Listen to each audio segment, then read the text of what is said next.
Let's talk about some spoilers for Spider-Man No Way Home. Let's get into it.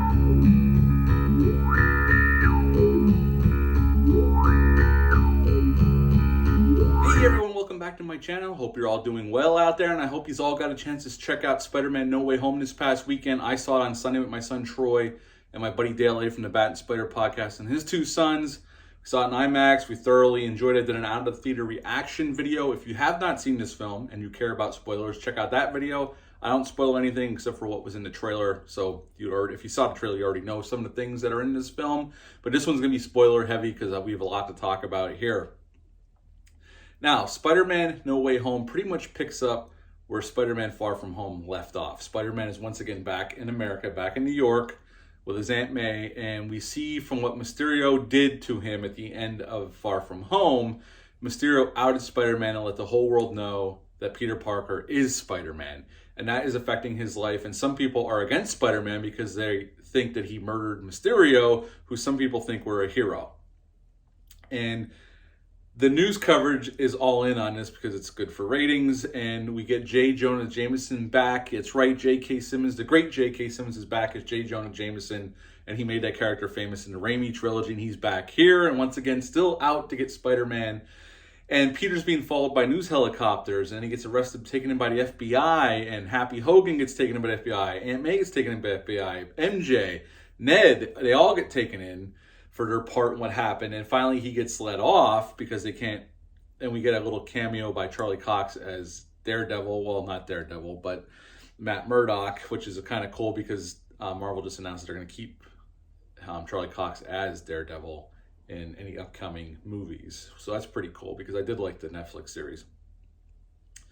Anyway, so Peter is having a hard time getting into college now. Like him, MJ, and Ned all applied to, they had MIT's their number one college, they had two backups, and they got denied by all of them. And he's realizing this, him being known as Spider-Man is affecting their real lives. And he can't stand to see his friends suffer just because they know him. They didn't do nothing wrong. So he goes to Doctor Strange, who plays a pretty pivotal role in this film. Everything that happens is because Doctor Strange tries to help Peter out. Do him a favor for him after all they've been through with Avengers Infinity War and Endgame. And Doctor Strange decides he's going to do this spell for Peter and make everybody forget that he is Spider-Man. That way everything for his friends can go back to normal and they can have a better shot at getting into college and things won't be so hectic around Peter's life, Aunt May's life, and his friend's life.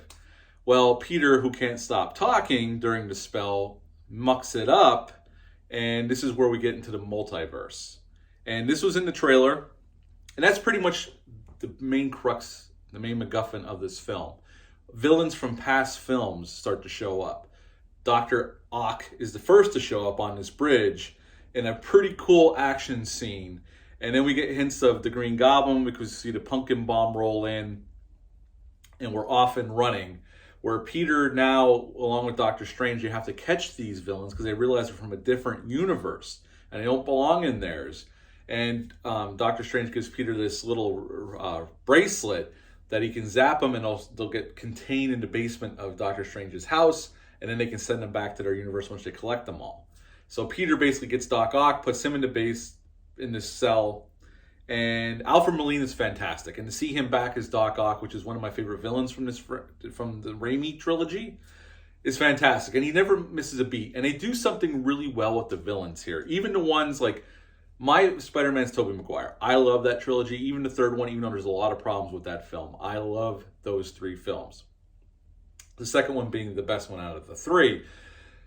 And I like what they do here with the villains, even the ones from Amazing Spider-Man. I don't care. Those films are okay, but they're just there. And I've liked the Tom Holland ones, but they're not my favorite either. But the villains they do bring back from the past, and they're all the big villains, obviously, especially from Raimi's trilogy. And Sandman's back, Thomas Hayden Church. Although we don't see Thomas Hayden Church as Flint Marko until the end when they cure him. We'll get into that. All the villains pick up right where they left off, at the end of where we last saw them in the story. When Doc Ock shows up, he said, I had the sun in the palm of my hands. That was the end of part 2. And even the Green Goblin, when he shows up, it's everything before he got killed. Like that's where he remembers from. Right before he got killed, that's what he remembers.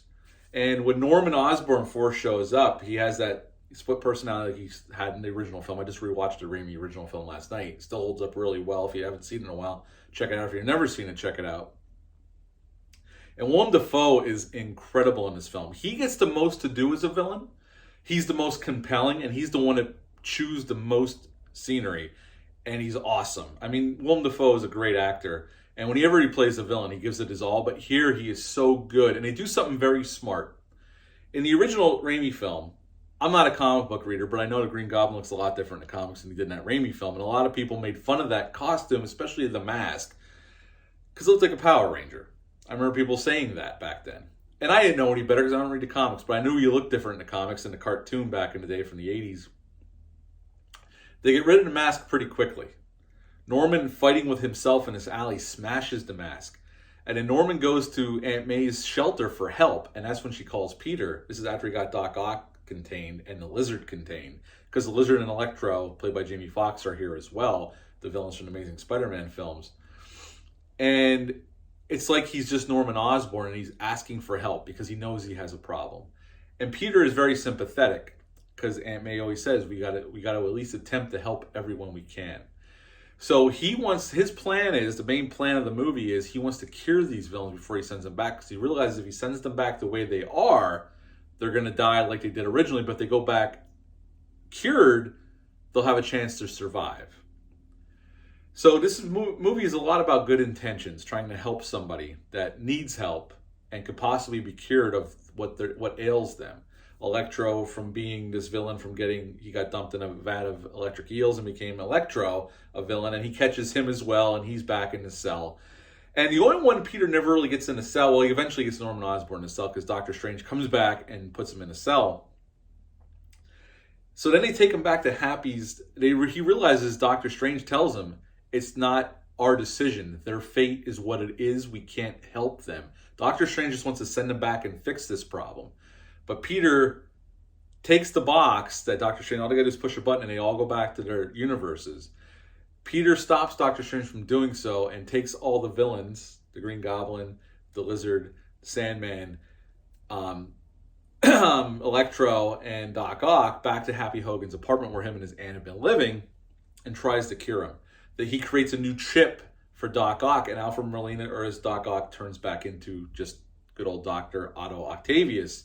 Now, at the end of Raimi's second film, he was a good guy at the end of that film. So this is basically, he's getting another chance to be a good guy.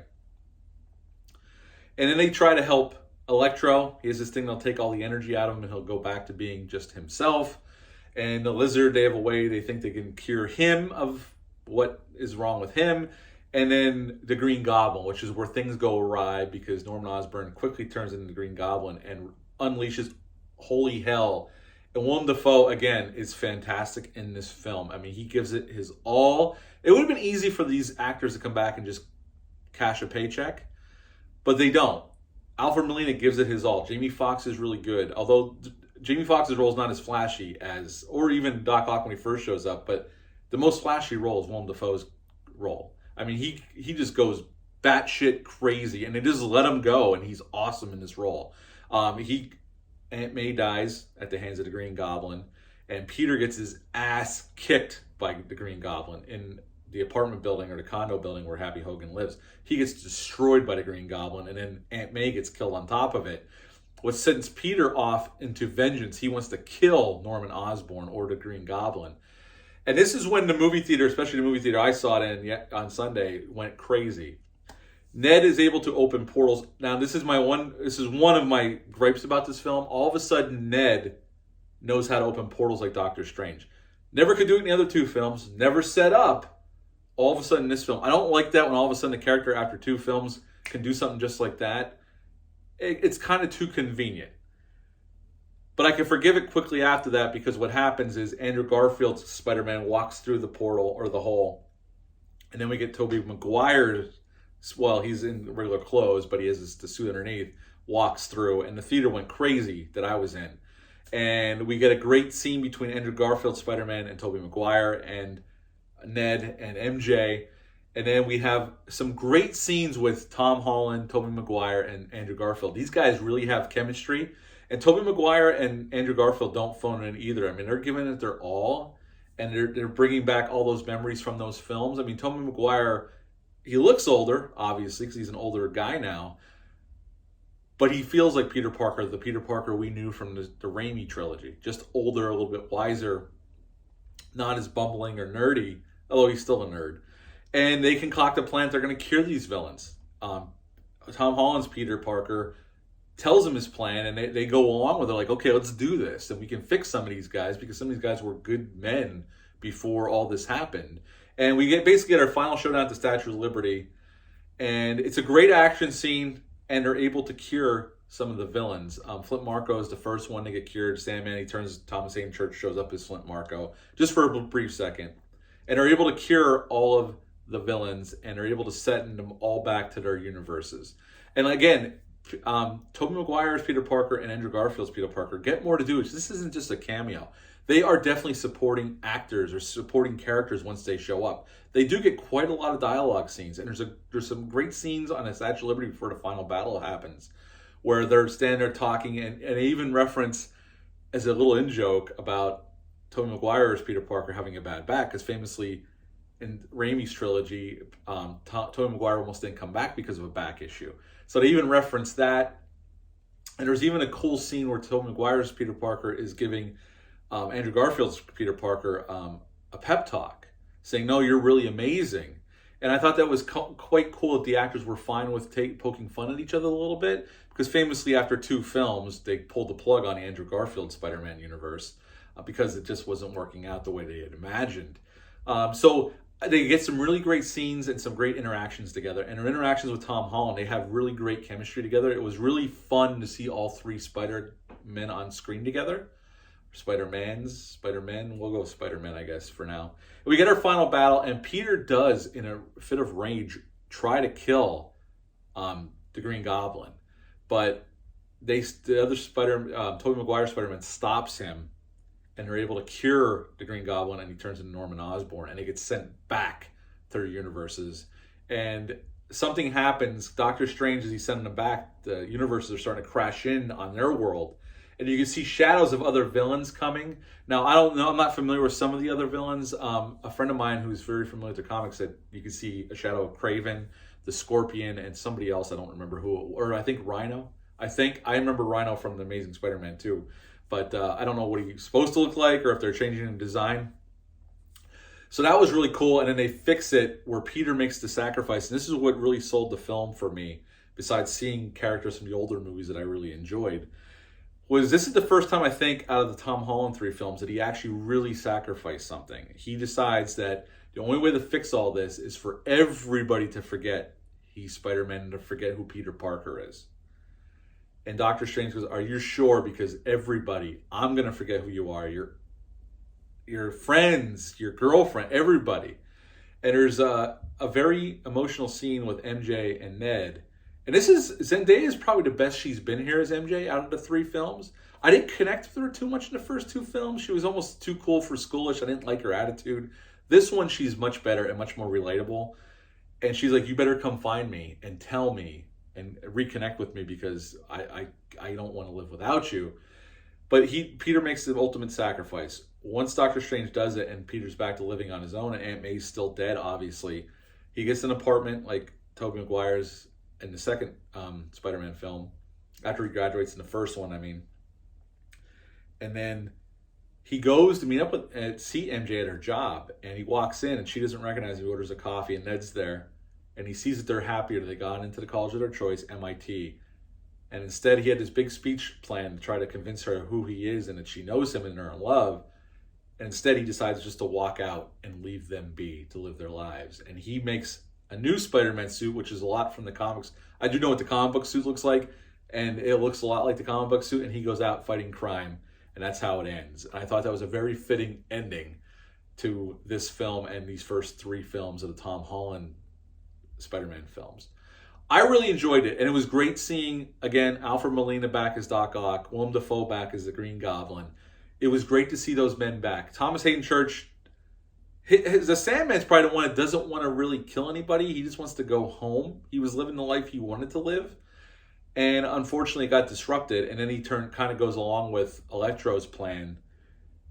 But he's not really all bad here. He's kind of in between. And then once Alfred Molina's Doc Ock turns good, at the end there's a surprise where we think he's bad, and he actually helps the Spider-Man out to stop the Green Goblin and some of the other, or he helps with Electro, and he tries to help with the other villains. So I thought that was pretty cool that Alfred Molina still got to play, a good guy, because at the end of the second one, he was good at the end. He sacrificed himself to save the city.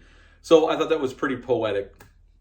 Although he's going to die no matter what, unfortunately. But Norman Osborn, his universe will carry on, and Jamie Foxx's Electro will carry on in his universe, and the Lizard, Dr. Connors will carry on. So I thought it was a really well done film. I think it's a little slow to get going in the beginning. The first hour is a bit slow. And then my other concern was, but they fixed that, is once they get most of the villains in these cells, I'm like, this is not what the movie's going to be, is it? I was worried because the movie slows down for a little bit. And then once the Green Goblin goes batshit crazy at Happy Hogan's apartment or condo, it ramps back up till the end, and I thoroughly enjoyed the film. Again, Ned's all of a sudden ability to open portals, it's such a plot device, like we need this to happen, so all of a sudden he's just going to have these powers. And a little bit of slowness in parts, but overall, this is a really well done Spider-Man film. And it's definitely the strongest of the Tom Holland 3 films. I like Homecoming. It's not the greatest. I like the second one, Far From Home. It was okay. This one's definitely the best one out of the 3. And if they stop now, they went out on a bang, and it's making a ton of money. So good for them. They made a really, really strong superhero film. I thoroughly enjoyed it, and my rating has not changed since yesterday, even thinking about it, since I did the out of the theater reaction. A 9 out of 10 for Spider-Man No Way Home. Have you guys seen it yet? Leave a comment down below. Let me know. Hit the thumbs up, hit the subscribe button, share this video. I really would appreciate that. I should have one more review left before Christmas, but I'm going to say Merry Christmas now, just in case something would happen. But I'm planning on getting Lethal Weapon out, and maybe if I have time, It's a Wonderful Life. We'll see. It's a busy week leading up to the big holiday, so we'll see. But I hope you're all doing well out there, and bye.